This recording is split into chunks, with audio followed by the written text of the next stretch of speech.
Sceaux. Et je veux aujourd'hui, en votre nom aussi, rendre hommage aux proches et aux familles disparues pour leur conduite admirable de retenue et de dignité face à cette souffrance abominable. Je veux aussi rendre hommage aux forces de l'ordre qui ont été exemplaires, n'en déplaisent les critiques lamentables contre elles. Je voudrais rendre hommage aux Français qui ont été pendant cette semaine beaucoup plus sages que leurs hommes politiques, beaucoup plus de recul, beaucoup plus de retenue. Et croyez-moi, ils ont fait honneur à la France. Ce drame aura permis à chacun et à chacune de réfléchir au sens du vivre ensemble. Après tant de mois, je dirais même d'années, de paroles de division, de discours de suspicion entre Français, tout à coup, on a redécouvert l'importance d'appartenir à une même communauté, la communauté nationale. Pour autant,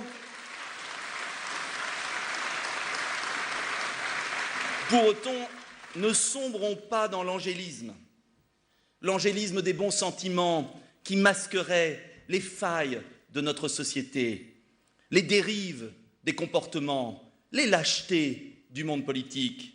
Le tueur de Toulouse, oui, est aussi l'enfant d'une société sans repères, d'un État faible, d'une République qui s'est couchée pendant tant d'années.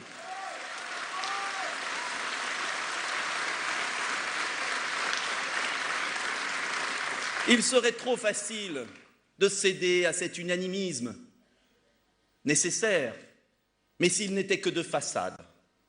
Alors c'est pourquoi il est si important de se retrouver ensemble, de se retrouver nous-mêmes. Nous retrouver nous-mêmes, c'est découvrir, redécouvrir personnellement et collectivement ce qui fonde notre identité, notre unité, notre appartenance à la nation française. Car oui, pour résoudre les problèmes des Français, pour sortir notre pays de la crise, il est indispensable d'effectuer ce travail sur nous-mêmes. Si nous n'avons pas la volonté de comprendre pourquoi le pays s'est morcelé, pourquoi les Français, pour certains, ont perdu de vue ce qui les rassemble au profit de ce qui les sépare, pourquoi notre pays décline, si nous n'avons pas le courage de comprendre cela, alors il est clair que notre pays continuera à descendre cette pente insupportable qui rend si malheureux nos concitoyens. Oui, la raison est évidente aujourd'hui. La nation, c'est comme une bicyclette. Le cycliste doit pédaler pour tenir en équilibre. Le cycliste doit aller dans une direction pour pouvoir avancer. Et la nation française, aujourd'hui, reconnaissez-le, n'a pas de cap, n'a pas d'horizon, n'a pas de projet. Et voilà pourquoi aussi, tous les jours, des Français nous croisent, tous les jours, nous rencontrons des concitoyens qui nous disent « Mais où va notre pays ? Où va notre pays ?» Alors, il faut réfléchir aussi. Pourquoi cette absence de projet ? Pourquoi cette absence de direction ? Pourquoi un pays qui est comme un bouchon au milieu de l'océan ? Tout simplement parce que notre pays a perdu sa liberté. Oui, le pouvoir politique, vous le savez bien, est devenu impuissant. Les promesses se multiplient et ne sont jamais tenues. Les paroles sont si nombreuses, mais ne sont jamais suivies des actes. C'est le zapping permanent. Et nous avons commencé à le vivre dans cette campagne. Les annonces succèdent aux annonces. Mais la plupart de nos concitoyens savent très bien que ces annonces seront sans lendemain.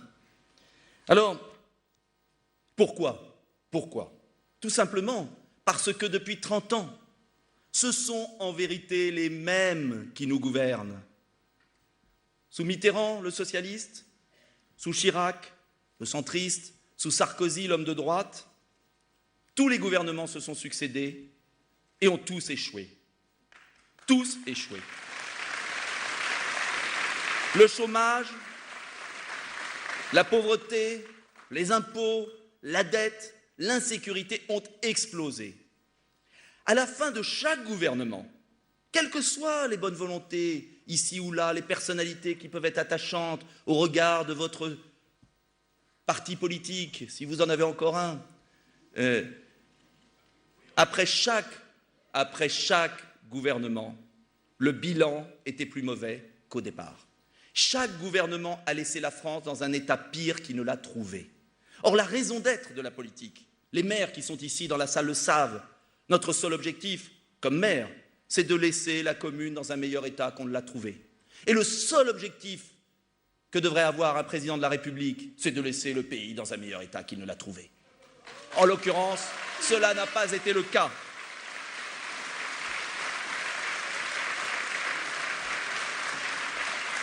Il ne suffit pas de critiquer les hommes, car c'est facile de critiquer les hommes. D'ailleurs, vous les voyez tous, ils se critiquent tous ensemble. C'est la cour de récréation de maternelle.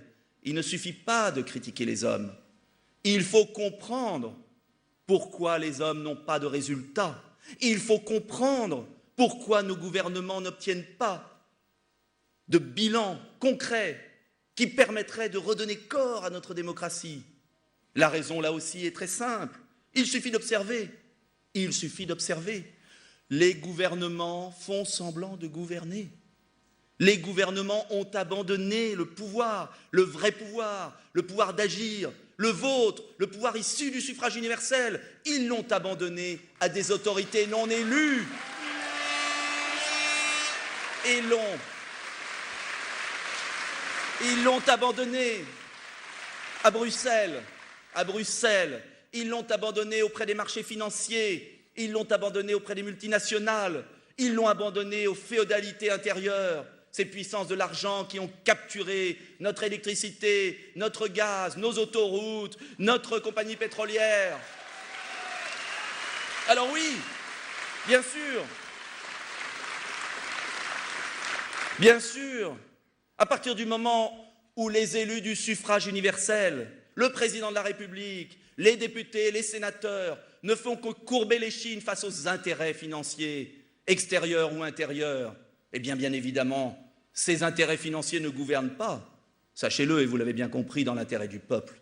Ils gouvernent dans leur propre intérêt.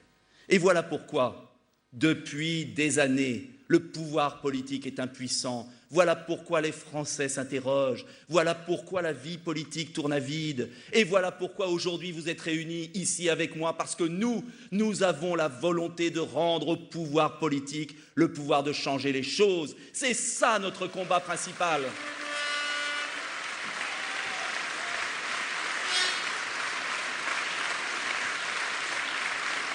Mais si nous voulons que le pouvoir politique serve à quelque chose, il faut alors, bien sûr, que la France retrouve sa liberté. Et c'est pourquoi derrière moi, il y a ce slogan, la France libre. Oui, la France libre d'agir pour son propre peuple, en coopération avec tous les autres peuples de la Terre.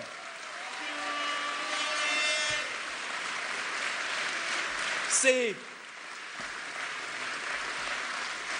tout le sens de ma candidature. C'est tout le sens de mon combat, difficile au déparrage et de moins en moins difficile grâce à vous tous. C'est tout le sens de notre longue marche que nous commençons aujourd'hui, rendre aux Français le pouvoir qui leur a été volé. C'est ça notre combat. Car à quoi bon faire masse sinon, se rassembler derrière les uns ou les autres, si c'est pour regarder passer les trains, devenir les esclaves de la mondialisation inhumaine qu'ils ont tricotée, devant laquelle ils se couchent? À quoi servent tous ces rassemblements? À quoi bon prendre le Bourget, Villepinte, dépenser des dizaines de millions d'euros pour faire venir des militants de partis, si c'est uniquement pour vivre au RSA, avoir 2 millions d'enfants dans notre pays, élevés dans des familles sous le seuil de pauvreté? Est-ce que c'est ça la politique? Est-ce que vous voulez de ça? Moi, je n'en veux plus de cette fausse politique. Je n'en veux plus de ces manipulations permanentes.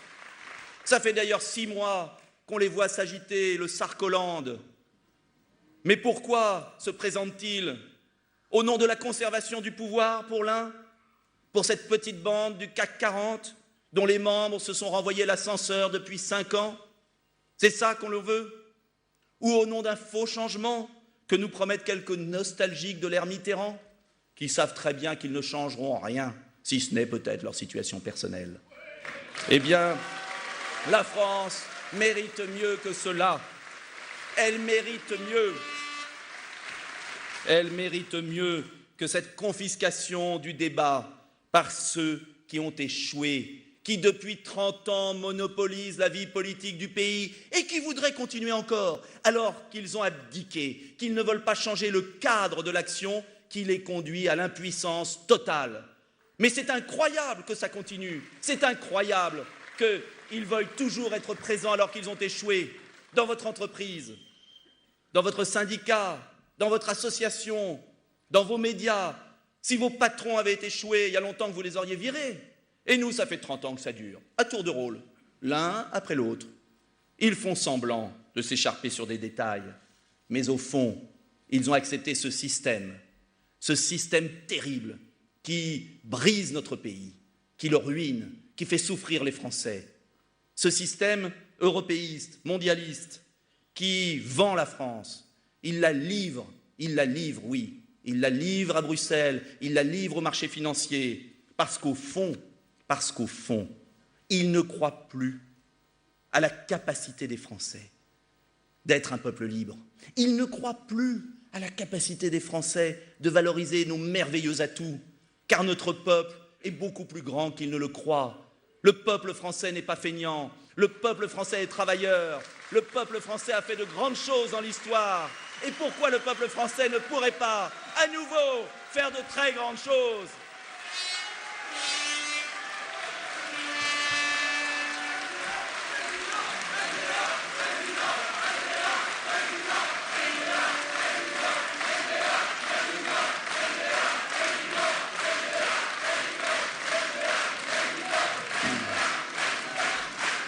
Car, oui, ce n'est pas un homme seul qui sauvera la France. C'est la multitude des Français qui, comme le disait déjà Péguy en son époque, à chacun d'entre nous, il revient de continuer la France. Oui, nous avons le devoir de continuer la France. Et la France ne s'en sortira que par les Français, que lorsque les Français se réveilleront. Et c'est aussi le sens de ma candidature. Vous croyez en la France, vous croyez en son destin, mais je vous le dis très franchement, ça ne tombera pas du ciel. La réussite ne viendra pas comme ça. Il va falloir, oui, que nous changions collectivement d'attitude. Il va falloir que chacun se retrousse les manches. Il va falloir que nous soyons capables de nous rassembler. Moi, je crois à l'action personnelle et collective. Je l'ai prouvé dans ma ville, et je remercie Nicole Lamotte et Marianne Schrier, 2 femmes exemplaires, qui ont montré que l'on pouvait redresser une ville qui était ruinée, et on l'a fait ensemble. Je l'ai vu dans quantité de circonstances, au niveau local comme au niveau national. Regardez l'histoire du monde. À tout moment, un peuple qui se serre les coudes, qui se fixe un objectif, qui se donne les moyens de l'atteindre, peut s'en sortir. Et il n'y a aucune fatalité pour la France à subir ceux qui lui font tant de mal. Alors je vous le dis très clairement, pour moi, la France n'est pas finie. Pour moi, il y a d'autres choix pour nous que la banqueroute à la grecque ou l'exil fiscal à l'allemande. Oui, je le crois, il y a un autre choix que les partis du système ou les extrêmes qui finalement jouent toujours le même jeu avec le système car ils sont le repoussoir grâce auquel l'UMP et le Parti socialiste se maintiennent au pouvoir. Alors, une autre politique est possible, je vous le certifie, j'en suis totalement convaincu, on peut faire autrement. Mais pour cela, bien sûr, il faudra à la fois libérer la France, la libérer de ses chaînes, faire revenir le pouvoir à la nation tout entière, et il faudra rassembler les Français. Je voudrais vous faire une petite confidence. J'ai décidé d'être candidat à la présidence de la République il y a bien longtemps. Un jour de 2006, Je me souviens, je me promenais dans ma ville, au marché. C'était un jour d'été. Et je croise une femme qui me dit, Monsieur le maire, vous avez combattu avec nous pour le non au référendum de 2005. Et j'ai entendu à la radio quelque chose de curieux. J'ai appris, mais c'est pas possible, vous allez me rassurer, c'est pas vrai. J'ai appris que nos dirigeants politiques, que ce soit d'ailleurs de l'UMP ou du PS, allaient revenir sur le vote, allaient bafouer notre vote. J'ai appris, mais c'est pas possible, monsieur le maire. Dites-moi, monsieur le député, dites-moi, ils vont vraiment bafouer notre vote? On a voté non et ils vont faire repasser le traité que l'on a rejeté, ce traité de soumission à des forces mauvaises pour la France. Ils vont faire cela. Et je lui ai dit, madame, oui, ils vont oser. Oui, ils vont oser, ils le préparent dans notre dos. Ils veulent faire passer par la fenêtre ce que vous avez refusé par la porte. Et ce jour-là, en rentrant chez moi, je me suis dit, vais-je être complice de ce forfait, de cette trahison? Comment pourrais-je regarder droit dans les yeux cette femme? Comment pourrais-je la voir droit dans les yeux si moi, homme politique, député de la nation, j'accepte par soumission que les deux grands partis de la France, que les principaux hommes politiques qui aujourd'hui briguent vos suffrages, veuillent à ce point piétiner la volonté populaire, la première fois depuis Vichy? Oui, ce serait la première fois. Eh bien, ils l'ont fait, et ils l'ont fait en 2008. Ils l'ont fait, et ils ont osé, et ils ont osé. Et ils ont été en quart comme des moutons de Panurge. Et ils ont été en quart comme des moutons de Panurge à Versailles, votés au congrès de Versailles, la honte de la République, c'est-à-dire un traité que vous aviez refusé, qui nous conduisait à la ruine. Ils l'ont fait. Et aujourd'hui,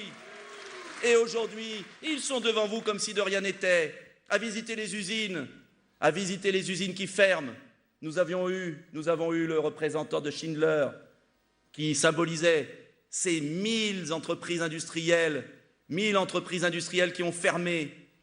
Mais je vous rappelle, mes amis, que dans ce fameux traité de Lisbonne, qu'ils ont été signés à genoux, tous ensemble, PS, UMP, à l'exception de quelques individualités qui heureusement l'ont refusé, à gauche comme à droite, il faut le dire, eh bien, ils oublient de dire que dans ce traité, il y a précisément l'abandon du droit de veto, c'est-à-dire de la capacité de la France à bloquer les négociations commerciales internationales de l'OMC. Cela veut dire que toutes celles et tous ceux que vous voyez sur vos télévisions et qui passent leur vie à aller voir les ouvriers et à faire de grands discours sur l'industrie française, ce sont eux qui ont abandonné le pouvoir des Français de bloquer des négociations de libre-échange déloyales qui aujourd'hui font fermer nos usines. Ce sont eux qui sont responsables des fermetures d'usines et ce sont eux qui vont visiter les ouvriers et leur taper dans le dos. C'est honte à eux.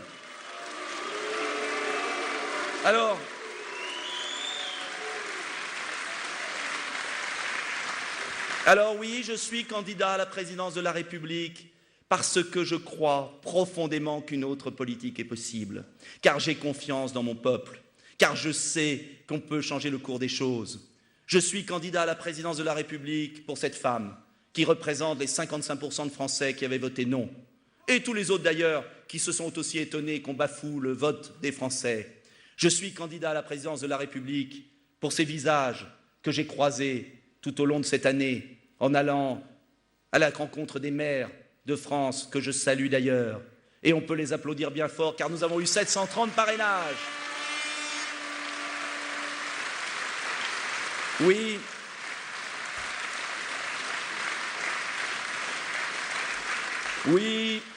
mesdames et messieurs les maires, vous êtes l'honneur de la vie démocratique de notre pays.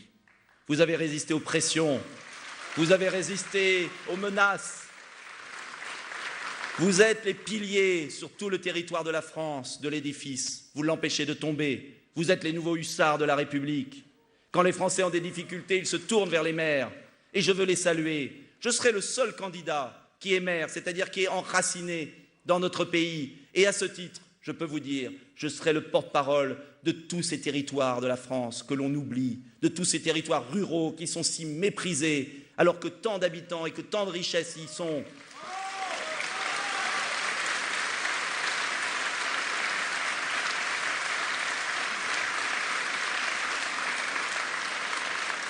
J'ai une pensée aussi aujourd'hui pour les combattants d'hier et d'aujourd'hui qui forment la chaîne ininterrompue de la résistance française. J'ai une pensée pour eux. Je pense à toutes celles et tous ceux qui ont fait la France. Nous n'avons pas le droit de laisser mourir notre pays compte tenu du sacrifice et du sang versé. Je pense à eux ce soir. Je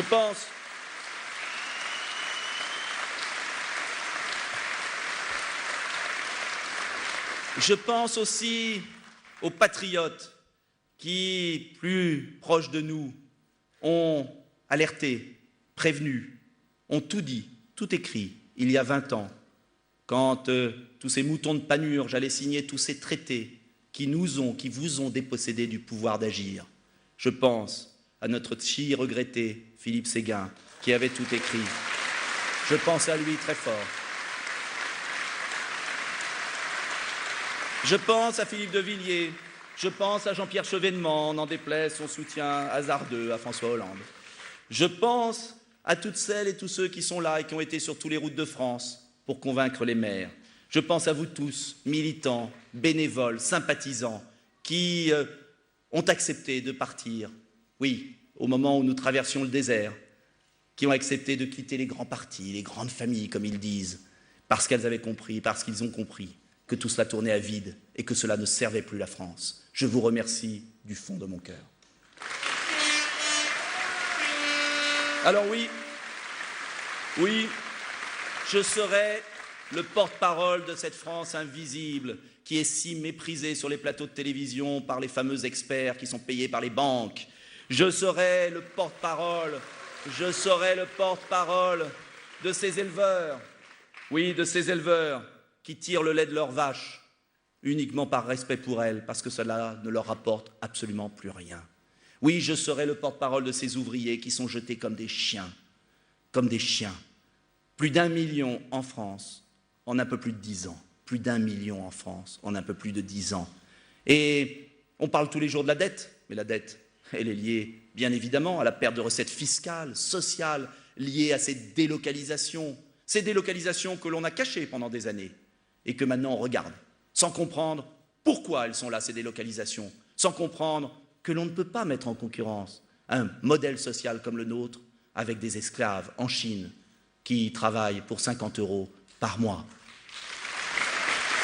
Je serai aussi candidat, et je suis candidat, pour porter le message de ces professeurs, de ces fonctionnaires qui sont souvent méprisés, de celles et ceux qui enseignent dans nos classes et qui se demandent comment ils vont pouvoir enseigner l'histoire alors qu'on supprime les cours d'histoire, comment ils vont pouvoir former une génération alors qu'on supprime les postes.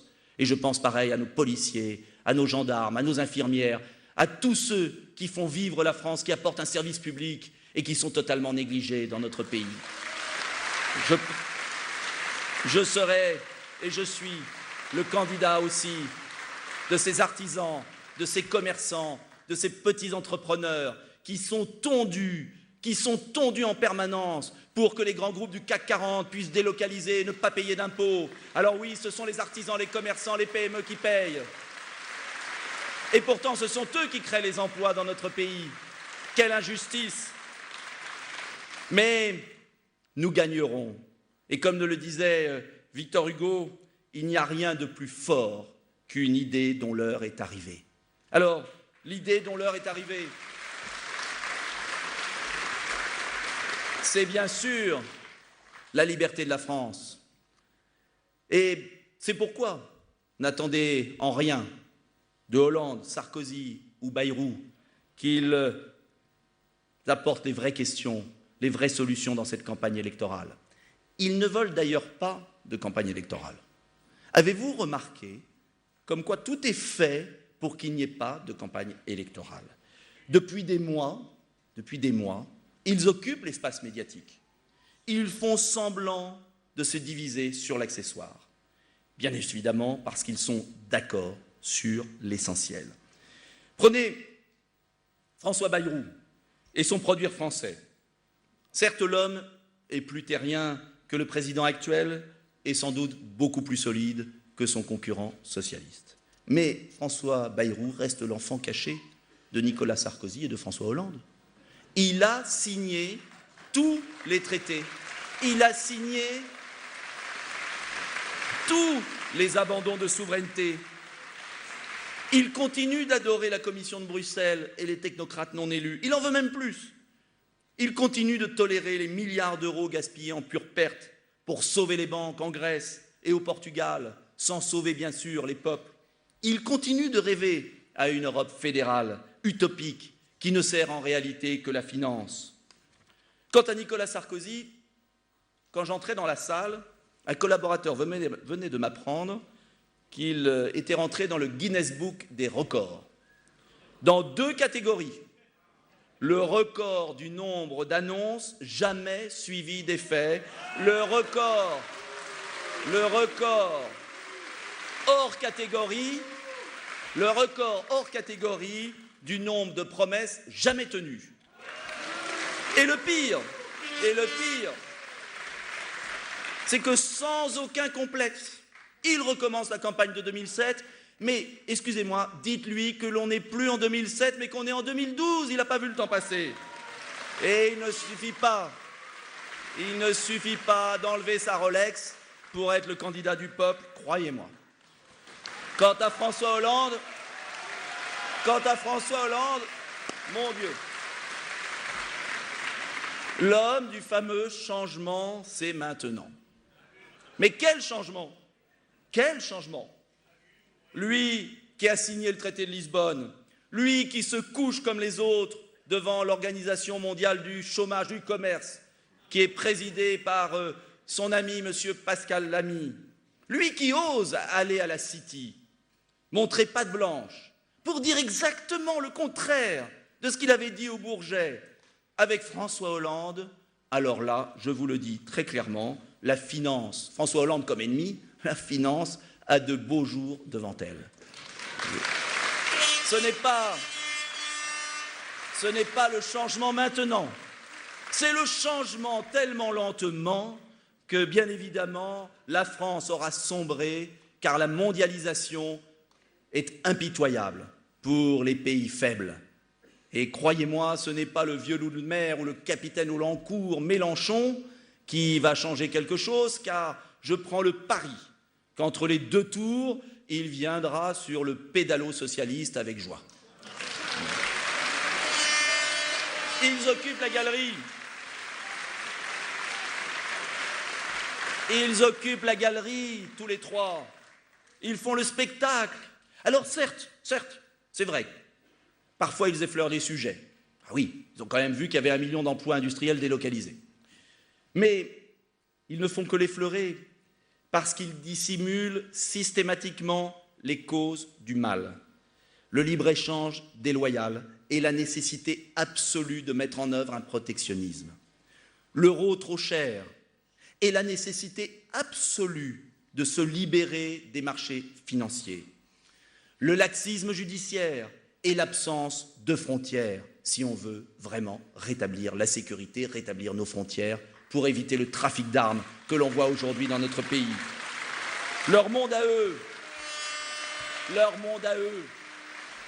c'est Francfort, c'est Bruxelles, c'est l'euro, c'est l'OTAN. Finalement, leur France à eux, c'est une vaste plateforme logistique de la Chine. C'est un prestataire de services de l'Asie. C'est le marchepied des États-Unis, c'est le vassal de l'Allemagne, c'est le compère de la Grèce. C'est la proie des grands groupes. Car, je vous le dis très gravement, ils combattent les effets des maux dont ils chérissent les causes, comme le disait Bossuet. Ils ne peuvent pas avoir de résultats. Imaginez un instant, pour être plus sérieux encore, imaginez un instant qu'au cours des 5 prochaines années, 2012-2017, nous perdions encore, avec eux, puisqu'ils mèneraient en fait la même politique, imaginez que nous perdions encore 300 à 400 000 emplois industriels. Je le dis à ceux qui nous regardent et qui sont ici, s'en serait fini définitivement de la sécurité sociale et de nos pensions de retraite. Car la France ne peut plus se permettre de perdre un emploi industriel. La France ne peut plus se permettre de perdre un agriculteur. C'est ça l'enjeu. Et je sais pertinemment que s'il continue encore 5 ans, nous aurons une vraie catastrophe économique, sociale, financière. C'est ça l'enjeu. Cela devrait être ça l'enjeu de la campagne présidentielle. On devrait parler de ça à la télévision. Mais bien évidemment, les éditocrates du petit milieu parisien, que je ne citerai pas, aiment tellement les faux débats, parce qu'il ne faut surtout pas parler de ce monde qui s'écroule, car dans leurs émissions, on ne veut pas voir la France qui décline. Ils ne veulent pas entendre les Français qui souffrent. Ils ne veulent pas remettre en cause ce système qu'ils ont construit tout ensemble et qui les nourrit. C'est ça la vérité. Alors, avant de donner des leçons de démocratie au monde entier, et notamment à la Russie, la France ferait bien de balayer devant sa porte. Soyons clairs, il y a dans le pays, et j'en croise tous les jours, des milliers de journalistes qui n'ont qu'une envie, c'est de bien faire leur travail. Il y a des milliers de journalistes qui ressentent exactement comme vous et comme nous ce monde qui va de travers. Mais dans notre pays, il y a aussi quelques personnalités qui veulent tout verrouiller. Quel est ce pays d'ailleurs qui, le jour où l'égalité du temps de parole s'installe, supprime les émissions de débat politique? Quel est le pays où une élection privée, la primaire socialiste, fait la une des médias à des heures de grande écoute, notamment de la télévision publique, et où, 1 an après, au moment où s'ouvre le débat le plus important de la France de l'après-guerre, au moment où notre pays est face à des défis absolument colossaux, eh bien, signe la fin des émissions de débat. C'est ahurissant ce qui se passe. J'ai vu que Jean-Luc Mélenchon n'en était aussi indigné. Je demande solennellement aux journalistes libres de notre pays, qui sont nombreux, je le sais, je leur demande de faire tout ce qu'ils peuvent pour qu'il y ait de vrais débats. Car oui, je veux poser des questions à François Hollande. Oui, j'ai le droit de poser une question à Nicolas Sarkozy. Au nom de quoi ?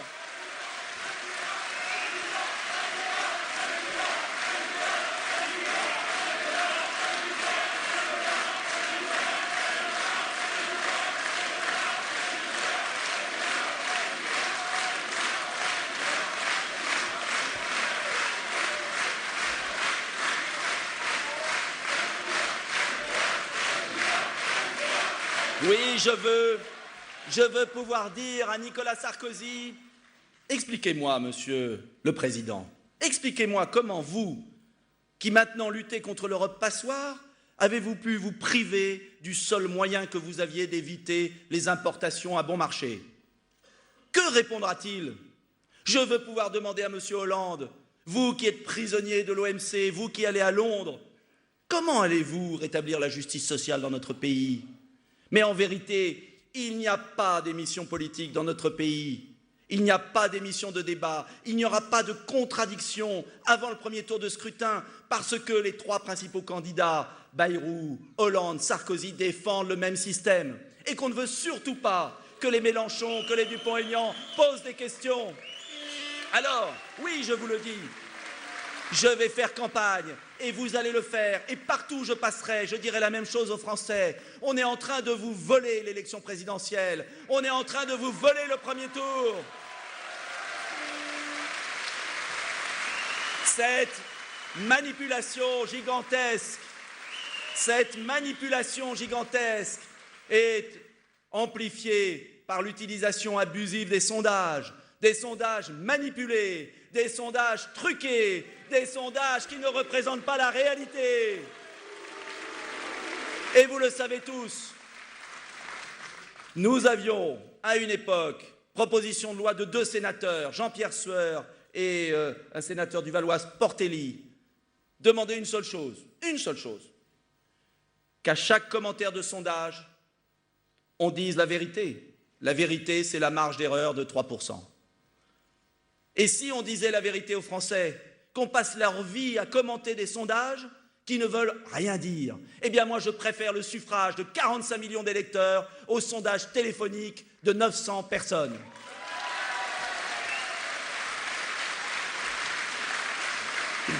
Pas d'alternative alors. Si, j'oubliais. Soyons honnêtes. Il y a une alternative qui est présentée sans cesse, bien sûr, aux Français. C'est cette fausse alternative qu'ils chérissent tant et qu'ils appellent d'ailleurs Marine. Une Marine Le Pen, finalement, meilleure alliée de l'UMP et du PS, tant elle stérilise la protestation légitime des Français. Un Front national bien pratique pour les tenants du système, pour décrédibiliser le bon sens patriotique. Car il n'est pas acceptable de laisser le protectionnisme intelligent assimiler à des thèses scandaleuses. Il n'est pas acceptable de voir notre combat pollué par la volonté de remettre la peine de mort ou par la volonté de dérembourser l'IVG. Il n'est pas acceptable de confondre l'indépendance et l'autarcie. Il n'est pas acceptable, et je ne le ferai jamais, de faire de certains Français, de certains citoyens, les boucs émissaires des maux de l'ensemble de la société. Alors moi, je vous le dis, je ne confondrai jamais le recueillement à Colombey et l'hommage de Louis Alliot à Bastien Thierry. Jamais. Pour moi, tout au contraire, la patrie, c'est le rassemblement. La patrie, c'est l'unité nationale plutôt que l'esprit de division. Et on ne pourra jamais redresser la France en désignant certains Français comme boucs émissaires. C'est l'échec assuré. Et c'est pourquoi d'ailleurs le Front National plaît tant finalement au PS et à l'UMP, car c'est leur assurance vie pour se maintenir au pouvoir. Moi, je veux proposer un patriotisme serein, un patriotisme républicain, un patriotisme de rassemblement. Et c'est tout ça qui, bien évidemment, permettra un jour de gagner face à l'UMP et au PS, parce qu'alors les Français découvriront que l'on peut être patriote, républicain, et cela changera tout dans les prochaines élections. Oui.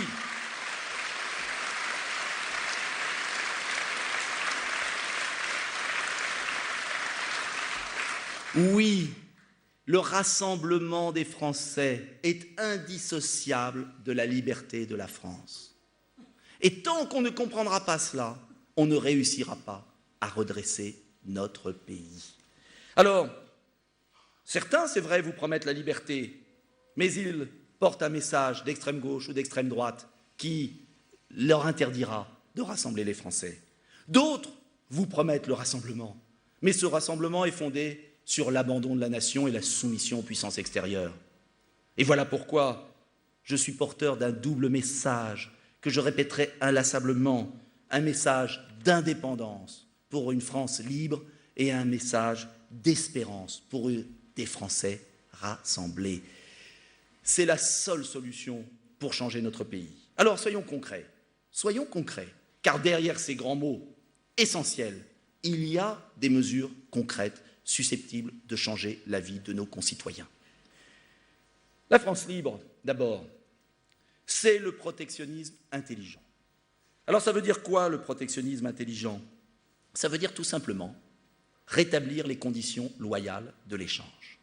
Et je veux prendre des exemples concrets. Quand la Chine décide, par exemple, de lancer une concurrence déloyale sur les panneaux solaires, et qu'en moins de 3 ans, la plupart des entreprises de panneaux solaires d'Europe font faillite, je dis, oui, et cela n'a rien d'extraordinaire, que la France et les autres peuples d'Europe ont le droit de taxer les importations de panneaux solaires de Chine. C'est quand même la moindre des choses.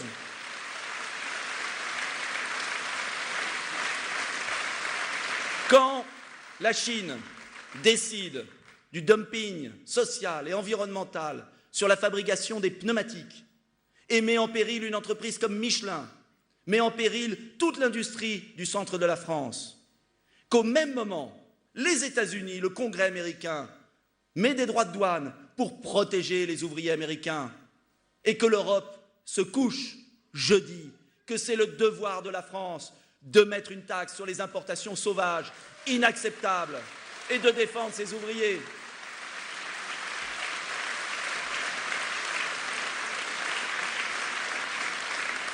Quand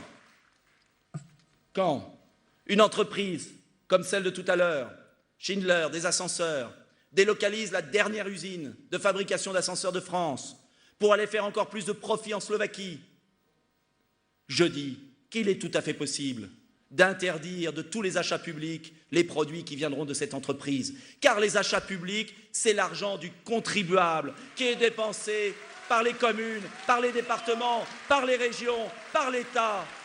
Et il n'y a aucune raison que votre argent serve à vous ruiner.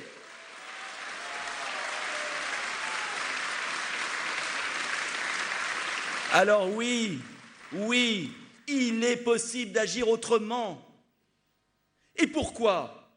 Expliquez-moi pourquoi. La Malaisie, l'Argentine, le Brésil, les États-Unis, le Japon, la Corée du Sud, l'Allemagne même, de manière très discrète, font du protectionnisme tous les jours.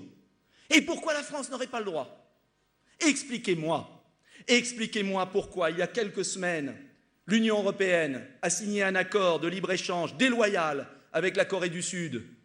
La Corée du Sud, qui refuse d'importer des voitures européennes, mais qui a le droit de vendre toutes ses voitures sur le continent européen. Ça a été signé par tous ces ministres, ça a été signé à Bruxelles.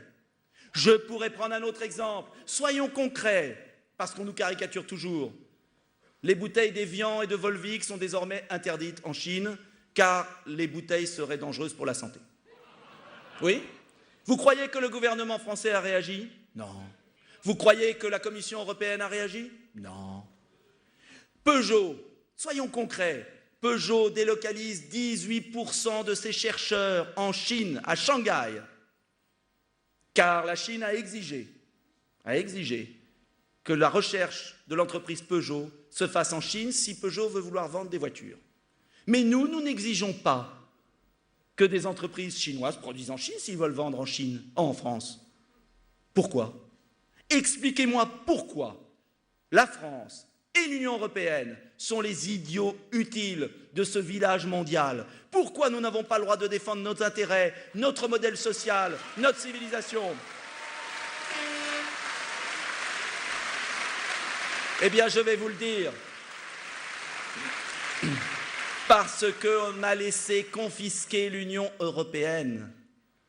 Parce que l'Union européenne a confisqué la belle idée européenne. Oui à l'Europe de la paix, oui à l'Europe du progrès, oui à l'Europe du général de Gaulle et de Konrad Adenauer. On nous caricature comme anti-européens, mais nous sommes les plus européens. Car nous défendons les peuples européens, leur modèle social, leur volonté de vivre.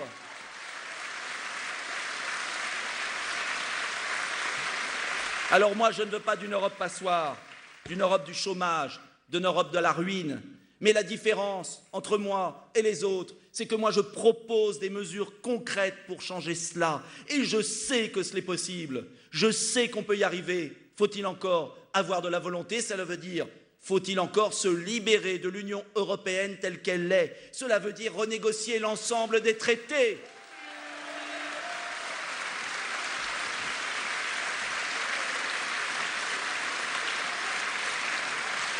Une France libre, c'est une France, oui, je l'assume, sans l'euro. C'est une France qui ne dépend plus des marchés financiers. Alors je le sais, les dirigeants européens aujourd'hui s'y opposent. Une propagande incroyable est déversée sur les peuples. En vouloir à l'euro, ce serait en vouloir à l'Europe. C'est un contresens historique total. Car c'est l'euro aujourd'hui qui est en train de détricoter l'œuvre commune européenne en dressant les peuples les uns contre les autres, parce que l'euro est en train de nourrir la pauvreté dans l'Europe du Sud et en France, et ce faisant de créer des troubles sociaux et politiques majeurs. Je vous le dis très clairement, solennellement aujourd'hui ici, En continuant ainsi avec l'euro, ils vont faire exploser l'Europe. Et ce n'est pas cela que je veux. On peut tout à fait changer de système monétaire. On peut tout à fait revenir à un nouveau franc, en coopération avec les autres pays. C'est ce que voudra faire très prochainement la Grèce, l'Espagne, l'Italie, la France, l'Irlande et les autres. Vous verrez ce que je vous dis. N'écoutez pas ceux qui vous font peur. Ne les écoutez pas. Ils ne font que défendre les intérêts d'un monde financier qui vit de l'euro. Sortir de l'euro aura deux avantages majeurs. Le premier, favoriser les entreprises qui produisent en France. Favoriser ceux qui exportent. Favoriser ceux qui créent de la richesse dans notre pays. Le deuxième avantage, évident, c'est qu'en sortant de l'euro, enfin, nous pourrons avoir la Banque de France qui prête à 0% de l'argent à l'État.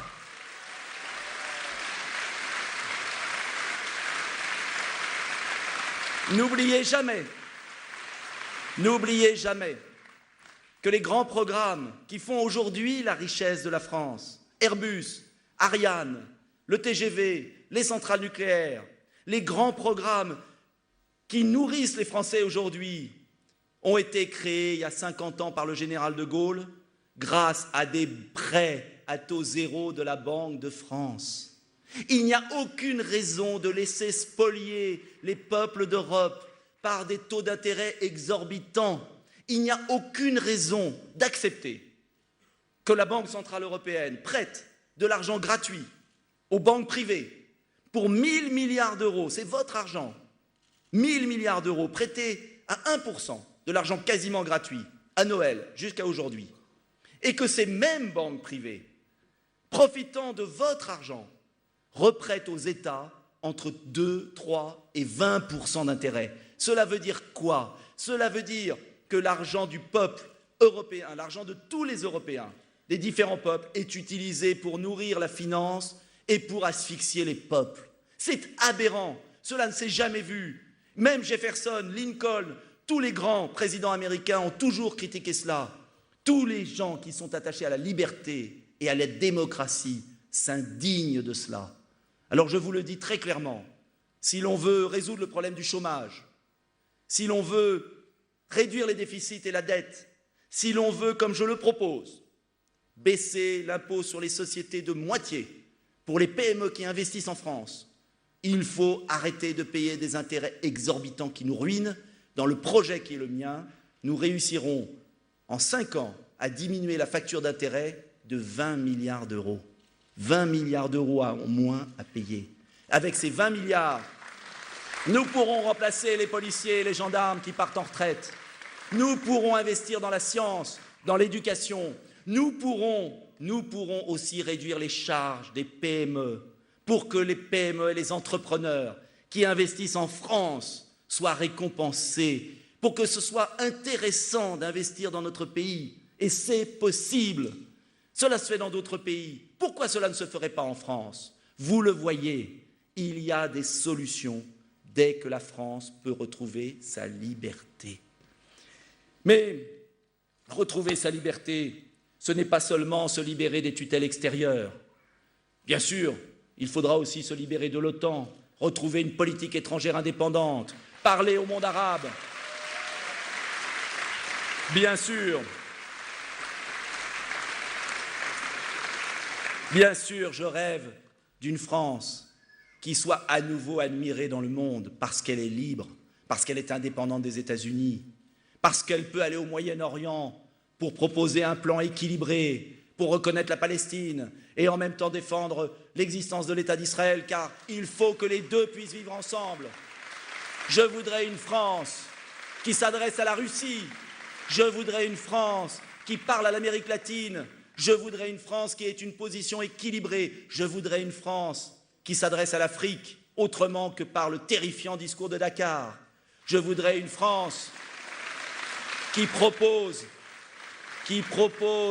un plan Marshall pour la Méditerranée et pour l'Afrique. Car comment croire que l'on puisse maîtriser l'immigration si l'on n'assure pas le développement du bassin méditerranéen, si l'on n'assure pas le développement de l'Afrique.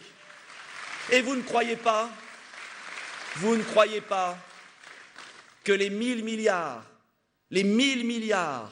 prêtés par la Banque centrale européenne, sans intérêt quasiment, aux banques privées, n'auraient pas été mieux pour développer l'Afrique, faire reculer la pauvreté, développer les pays du Maghreb, développer la France?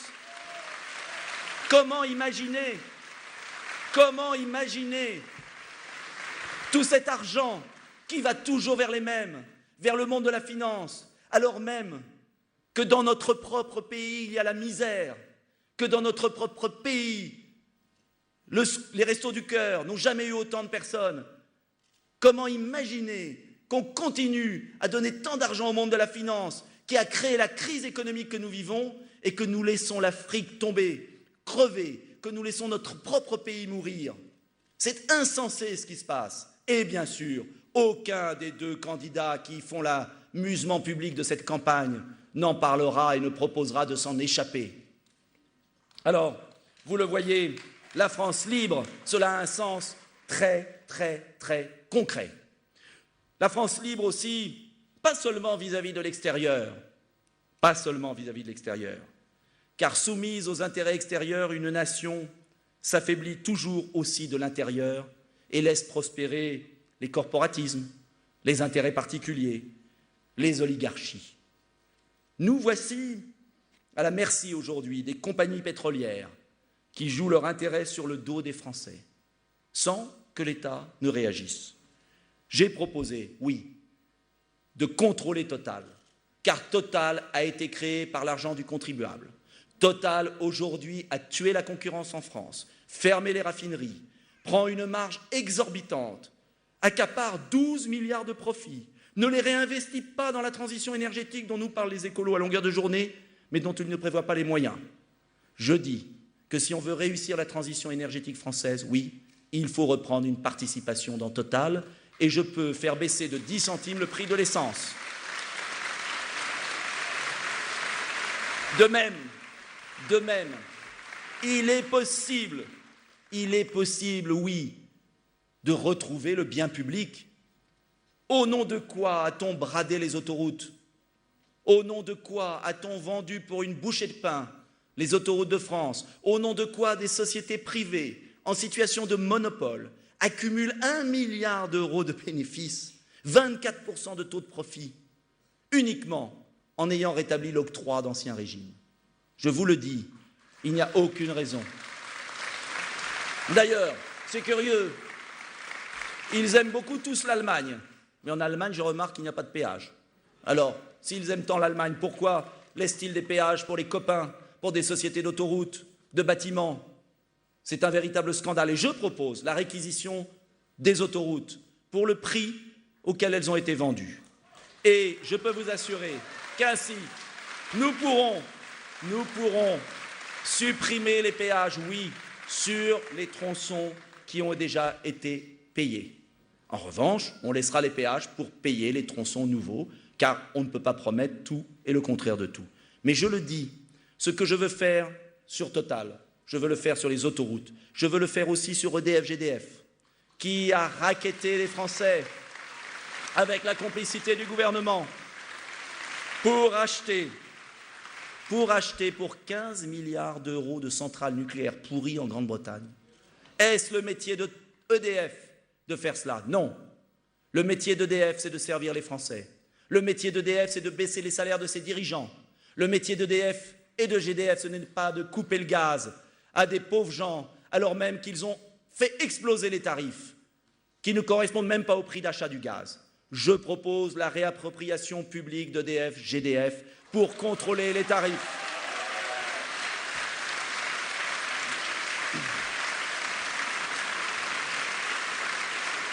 Une France libre, c'est une France aussi qui maîtrise la finance, mais pas à la façon de M. Hollande, pas à la façon vous êtes mon ennemi, mais je vais négocier en douce à la City avec vous.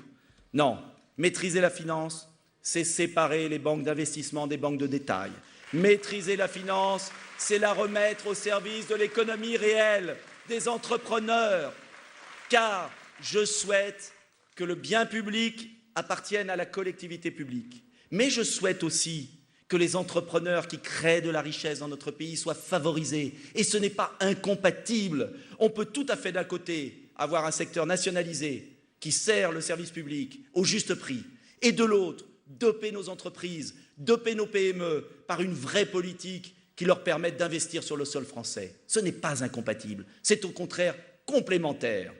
Alors vous le voyez, une France libre, c'est une France où le pouvoir politique reprend la main, où le pouvoir politique l'exerce, votre suffrage, provenant de votre légitimité, où le pouvoir politique agit chaque jour en fonction du seul et de l'unique intérêt général des Français. Et cela nous changera, croyez-moi. Mais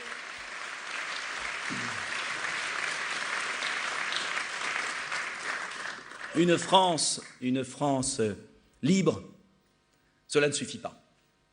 Eh oui, car vous pouvez reprendre la liberté. Mais comment la reprendre, cette liberté, si on ne va pas tous dans le même sens? Comment la reprendre s'il n'y a pas conscience dans chaque citoyen, chez chaque citoyen, de l'utilité de faire un effort pour la nation? Je vous le dis très clairement, il n'y aura pas de libération de la France s'il n'y a pas d'effort individuel et collectif. Alors je sais, c'est plus difficile de dire cela que de promettre de raser gratis, comme certains, mais il faut le dire aux Français. On peut s'en sortir si on se retrousse les manches. Comment se retrousser les manches? Eh bien, la première chose à faire, c'est de montrer l'exemple. Et je parle là aux élus de la République. Oui, nous devons montrer l'exemple et nous devons agir autrement. Alors, d'ailleurs, le « nous » est excessif parce que je ne me mets pas dedans. Je refuse les petits arrangements entre amis, les gros privilèges, les relations incestueuses de la politique et des affaires qui dégoûtent les Français et les détournent toujours un peu plus de l'engagement citoyen. Rupture d'égalité dans l'attribution des marchés publics, trafic d'influence et détournement de fonds publics, financement occulte des partis, évasion et délits fiscaux sous l'œil clément de certains ministres, soupçons de rétrocommission en marge de contrats de vente, abus de biens sociaux, cela suffit. Car celui qui porte la responsabilité la plus grave n'est pas celui qui ramasse le pouvoir laissé à terre, c'est celui qui l'abandonne, qui démissionne tout en restant en poste, qui abdique. Alors ma priorité, oui, pour rassembler les Français, et il faut commencer par là, c'est de moraliser notre vie publique, qui a fini par gangréner tout le pays. C'est pour ça que je m'engage très précisément à durcir les peines contre les délits financiers. Pourquoi le pôle financier du parquet de Paris a été si, allégé, pour ne pas être plus vulgaire, à rendre inéligibles les élus condamnés pour corruption, à interdire,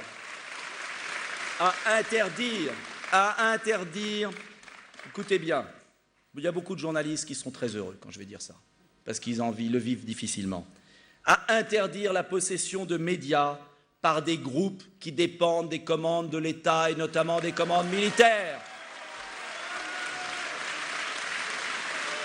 Il n'est pas normal dans notre pays, que des groupes de presse, des groupes de médias soient en même temps des livreurs d'armement, dépendent des budgets de l'État. C'est interdit dans la plupart des pays démocratiques du monde. C'est interdit. Mais en France, ça paraît normal. Eh bien, je vous le dis, il faudra y venir. C'est l'intérêt de notre démocratie. C'est l'intérêt de la déontologie de tous. Il faudra aussi prendre en compte le vote blanc. Oui, il faut prendre en compte le vote blanc.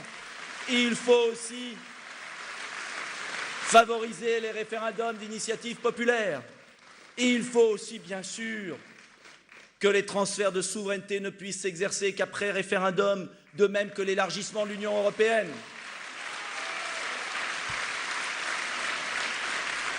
Il faut aussi, mes amis, interdire les machines à voter qui menacent la démocratie car elles mettent fin au secret de l'acte de vote et à la vérification de l'acte de vote. Moralisons la vie publique, nettoyons la vie publique, faisons le ménage. Les Français le réclament, l'intérêt national l'exige. La France rassemblée, c'est une France qui aurait confiance en ses élus. Oui, c'est comme ça que nous montrerons l'exemple, c'est comme ça que l'on pourra guider le pays et lui faire donner le meilleur de lui-même. Mais pour redresser la France et pour rassembler les Français, il faut aussi bien sûr reconstruire l'école publique. J'ai beaucoup parlé de cela au cours des derniers mois. La question n'est pas de recruter plus ou moins, même s'il faut bien sûr remplacer les professeurs qui partent en retraite. La question, c'est de respecter l'enseignant, c'est de lui redonner confiance. Moi, j'ai confiance dans le million d'enseignants français qui actuellement est totalement découragé, qui est à bout de souffle, qui n'en peuvent plus, qui démissionnent. C'est ça la réalité. Comment leur redonner confiance? Eh bien, en les confortant, en les aidant. Remplacer les enseignants qui partent en retraite, revaloriser leur statut, augmenter de 9h à 15h en primaire les heures de français, comme en 1969, pour apprendre à lire à nos enfants. Donner une seconde chance aux élèves qui sortent sans formation du système scolaire, par un crédit formation, ce que j'appelle la sécurité professionnelle, qu'ils pourront utiliser pendant 10 ans, car un jeune qui a un pépin, qui n'aime plus l'école, il faut lui donner une chance. Et puis, 3-4 ans après, quand il va s'assagir, il aura envie de reprendre une formation. Et à ce moment-là, aujourd'hui, il ne peut plus. Il faut donner une seconde chance à nos gamins. C'est la seule solution pour qu'ils aient à nouveau confiance dans la France. Une France rassemblée, c'est une France où l'État est fort, l'État régalien. Savez-vous que dans les Bouches-du-Rhône, il a été supprimé 400 agents de police? Savez-vous qu'en France, on a supprimé 12 000 policiers et gendarmes? Comment voulez-vous lutter contre la délinquance? Il y a moins de policiers et gendarmes aujourd'hui qu'en France que sous Lionel Jospin. C'est ça la réalité. Nos gendarmes et nos policiers sont des héros, je peux vous le dire. Ils se débattent dans des conditions épouvantables. Ils sont insultés. Alors je vous le dis, mes amis, assez des discours, assez des lois, à chaque événement, à chaque fait divers, une loi, un tour martial, je vais décider ça. Rien ne suit. Il y a une quinzaine de lois qui sont inappliquées aujourd'hui. Les lois Sarkozy ne sont même pas appliquées puisque c'est le même qui enlève les policiers et les gendarmes. C'est aberrant. Alors d'un côté, on a Hollande qui ne propose rien, Hollande qui n'a pas la volonté de rétablir la sécurité en France, et on le sait bien, car vous imaginez les socialistes au pouvoir, ce qui se passera en matière d'insécurité, mais de l'autre, on en a un qui fait semblant, qui multiplie les lois, mais qui enlève les policiers. Comment s'en sortir? Eh bien justement, en ayant une autre politique. C'est ça l'enjeu de demain.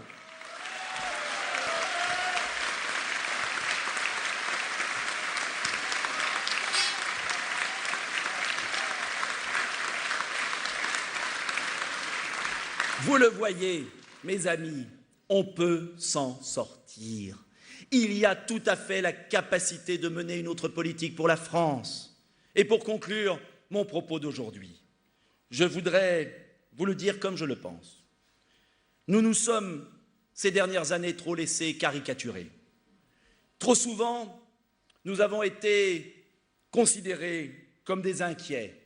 Inquiets face à la mondialisation, inquiets face à l'Europe. Trop souvent, on nous a accusés de repli sur soi, on nous a accusés d'être trop petits pour pouvoir agir seuls, comme si la France ne pouvait pas agir seule alors que le Danemark, la Suède par exemple, l'Islande, la Norvège, la Suisse, pays beaucoup plus petits que nous, agissent bien seuls. Trop souvent, on nous a reproché d'être frileux et parfois même d'être peureux. Bref, on a dit sur nous tout le contraire de ce que nous sommes. On nous a insultés, il faut le reconnaître, trop souvent, parfois par timidité, souvent par lassitude, souvent les deux à la fois. Vous ne réagissiez pas ou nous ne réagissions pas assez. Eh bien, mes chers amis, mes chers compagnons, mes chers camarades, Car oui, amis, compagnons, camarades, c'est la même France, qu'elle vienne de la droite ou de la gauche. Ce temps est désormais révolu. Je veux vous le crier. Je veux vous le crier. Ne vous laissez plus intimider par ceux qui ont tout échoué depuis 30 ans. Ne vous laissez plus intimider par ceux qui ont oublié les Français. Ne vous laissez plus jamais caricaturer. Ne vous laissez plus jamais mépriser. Le parti de la peur, de la résignation, aujourd'hui, ce sont nos adversaires qui l'incarnent. L'euro, la Commission de Bruxelles, la BCE, l'OMC, l'OTAN sont devenus leurs bunkers favoris. Le vent, désormais, ne souffle plus dans leurs voiles. Ils ne peuvent plus compter que sur un seul ressort, la peur qu'ils exploitent en permanence, la peur en dressant les Français les uns contre les autres. Ils s'y réfugient pour ne pas affronter le monde tel qu'il est devenu. Leur Europe, censée nous protéger, nous enferme bien au contraire et nous paralyse au lieu de nous libérer. Ce sont eux les passéistes, ce sont eux qui regardent dans le rétroviseur, ce sont eux qui défendent un modèle fini, en faillite. Ce sont eux qui reposent sur des théories économiques du passé, le retour de la loi de la jungle, le retour du renard dans le poulailler. Ce sont eux qui veulent continuer à conduire notre pays. Alors, ils ont peur, mais pas nous. Et c'est vous, oui, c'est vous qui êtes épris de liberté. C'est vous qui êtes ouvert sur le monde et qui le connaissez bien. Chef d'entreprise qui voyait bien que l'euro est un boulet, artisans qui vous battez tous les jours, jeunes, tant de jeunes autour de nous qui voyagent, qui connaissent le monde, qui vont sur Internet, qui savent que le monde est ouvert, mais que les nations sont là pour protéger les peuples et pour éviter la loi de la jungle. Alors, vous savez au plus profond de vous-même que la patrie, c'est ce qui rassemble au-delà des clivages, au-delà des classes, au-delà des origines. C'est vous qui portez la vérité. Et dans ce combat pour la vérité, je suis là pour montrer le chemin, pour prendre les coups. Alors, marchez la tête haute à mes côtés pour ce premier tour de l'élection présidentielle. J'ai besoin de vous et je vous remercie d'être si nombreux. Marchez la tête haute, car nous avons dans nos rangs,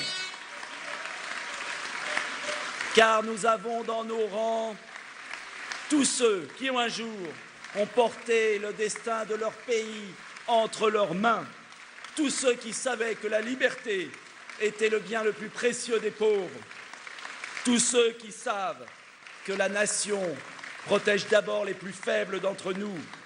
Gandhi en Inde et les non-alignés, Jean Moulin, Bolivar en Colombie, le général de Gaulle bien sûr, mais encore Toussaint Louverture à Haïti ou bien Léopold Sédar Senghor au Sénégal.